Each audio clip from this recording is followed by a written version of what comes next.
समय बहुत बलवान होता है। वह शिखंडी से भीष्म को मात दिला सकता है, कर्ण के रथ को फंसा सकता है, द्रौपदी का चीर हरण करा सकता है। अगर किसी से डरना है तो वह है समय।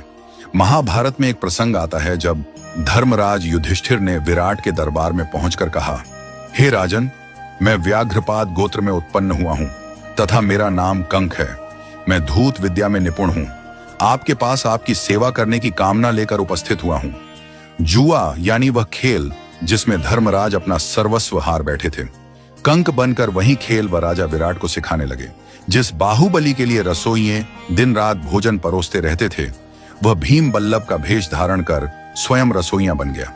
नकुल और सहदेव पशुओं की देखरेख करने लगे।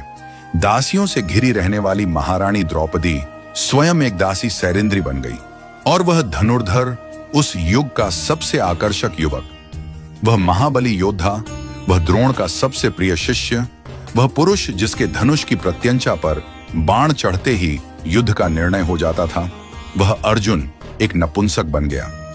युधिष्ठिर राजा विराट का अपमान सहते रहे। पौरुष के प्रतीक अर्जुन एक नपुंसक सा व्यवहार करते रहे। नकुल और सहदेव पशुओं की देखरेख करते रहे।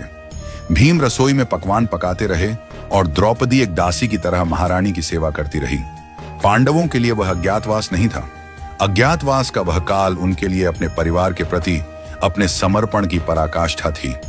वह जिस रूप में रहे, जो अपमान सहते रहे, जिस कठिन दौर से गुजरे, उसके पीछे उनका कोई व्यक्तिगत स्वार्थ नहीं था। अज्ञातवास का वह काल परिस्थितियों को देखते हुए परिस्थितियों के अनुरूप ढल जाने का काल था। आज भी इस धरती में अज्ञातवास जी रहे। न जाने कितने महायोद्धा दिखाई देते हैं। कोई धन्ना सेठ की नौकरी करते हुए उससे बेवजह गाली खा रहा है क्योंकि उसे अपनी बिटिया की स्कूल की फीस भरनी है। बेटी के ब्याह के लिए पैसे इकट्ठे करता। बाप एक सेल्समैन बनकर दर दर धक्के खाकर सामान बेचता दिखाई देता है। ऐसे असंख्य पुरुष निरंतर संघर्ष से हर दिन अपना सुख दुख छोड़कर अपने परिवार के अस्तित्व की लड़ाई लड़ रहे हैं। रोजमर्रा के जीवन में किसी संघर्षशील व्यक्ति से रूबरू हो तो उसका आदर कीजिए, उसका सम्मान कीजिए। फैक्ट्री के बाहर खड़ा गार्ड, होटल में रोटी परोसता वेटर, सेठ की गालियां खाता मुनिम वास्तव में कंक, बल्लभ और बृहणला है। क्योंकि कोई भी अपनी मर्जी से संघर्ष या पीड़ा नहीं चुनता। वे सब यहां कर्म करते हैं। वे अज्ञातवास जी रहे हैं, परंतु वह अपमान के भागी नहीं है। वह प्रशंसा के पात्र हैं। यह उनकी हिम्मत है, उनकी ताकत है, उनका समर्पण है कि विपरीत परिस्थितियों में भी वह डटे हुए हैं। वह कमजोर नहीं हैं।